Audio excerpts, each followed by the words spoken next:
الشيتا الذي انتشر بقوة. أنت شرحت الأمر وقلت اجتزئ، ولكن ردود فعل استمرت حتى بعد شرحك لهذا الأمر. سيد بنجرين، هل تعتقد فعلا أنك أخطأت عندما صرحت هذا التصريح؟ كنت متحمسا أكثر أم أنك ما تزال متمسك به؟ مطلقا لم أخطئ. أين الخطأ؟ يعني إذا كان فيه خطأ الآن تقول شيتا من شعبة من شعب الإيمان. لا، لم أقل هذا.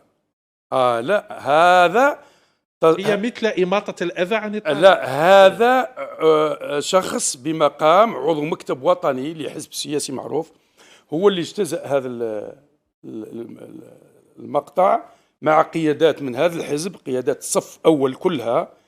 وبلغت رئيس الحزب تاعهم، قيادات صف أول كلها بدون استثناء، ولا زالت مستمرة في العملية، هي اللي اجتزأت هذا المقطع. وإنما إذا رب العزة يقول قل إن كان للرحمن ولد فأنا أول العابد، نقولوا ربي راك غلط. هل يجوز نقولوا ربي عنده ولد؟ قل إن كان للرحمن ولد فأنا أول العابدين، نقولوا له راك غلط.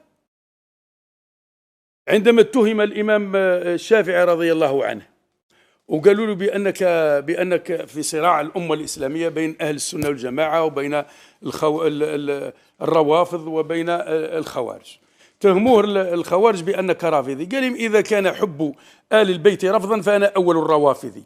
نقولوا له أصبحت رافضيا للإمام الشافعي عندما قال الشيخ نحناح رحمة الله عليه إذا كانت مصلحة الدولة تقتضي مني أنني أتعاون مع الشيطان أتعاون مع الشيطان. نقولوا الشيخ نحناح راك قلت عندما قال له السيد اللي في لندن تعرفوه، قالوا بأنك عميل للدولة الجزائرية وللجيش، قالوا أنا أتشرف بمحفوظ نحناح أنني عميل. عندما قال يعني الواحد يكون عاقل.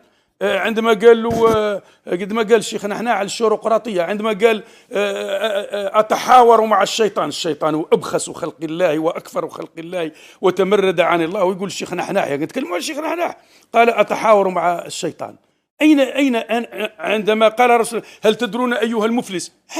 هذه أشياء فيه ترك. أولا أستاذ قال أنت مثقف كبير وبجد، هذه لا بجد. هذه إسلامي وديمقراطي ووطني. شكون اللي دارها؟ تيار معين تعرفون، نعرف في التسعينات نفس التيار هو اللي خلق كلمة الشيطة. لأي واحد يقرب من السلطة يقولوا أنت شيات باش يبقى هو مستأثر بالسلطة. التيار هذا معروف هو اللي يصنع كل يوم يقول بنقرينا الشيات، بنقرينا الشيات للرئيس، بنقرينا الشيات للجيش، بنقرينا الشيات قلت لهم إذا الشيتة، كلامي واضح، إذا الشيتة تقصد بها إماتة الأذى على الطريق فنعم الشيتة هي. إذا الشيتة تقصد بها أنني أستمع للسلبيات والنقائص من المواطنين وأنقلها لمن بيده حل الأمور فنعمة الشيتة هي. إذا كانت الشيتة هي الدفاع عن مؤسسات الدولة فنعمة الشيتة. أنا أعطيني وين الخطأ في هذا التصريح. هذا هزو حزب معين، كل قيادة مش كل بنقول لك، خليني نقول لك قيادات الصف الأول، هذا اتهام خطير. نعم، قيادات الصف الأول بالأسماء وموجودة وتعرفها ونعرفها. كيف عرفتي؟ فريق يعطاها لي كله وحولها لي وحولتها لقيادة. لا، كيف عرفت باللي الحزب هذا أخذ؟ هو عندي بالأسماء، هو نشرها في الفيسبوك تاعو. أول من نشرها واحد برتبة عضو مكتب وطني لحزب سياسي مسؤول على قسم معين معروف، هو أول من. طبعا لا نستطيع نقول الاسم ولا مش لازم، ولكن قلت أنت ستكشف عن الاسم يوما ما. لا ما قلتش. قلت الآن محطة للدفاع عن الجزائر. أوكي. لأن يومها. طيب حزب هذا من أحد المترشحين؟ قد يكون لما لا؟ قد يكون مش حزب، مش واحد. تتكلم على نسبة من القيادات الوطنية ربما تتجاوز 100. ماذا يقومون بهذا؟ هم حرار، ربما كاين الواحد ازعجهم عبد القادر بن قرينة لهذه الدرجة.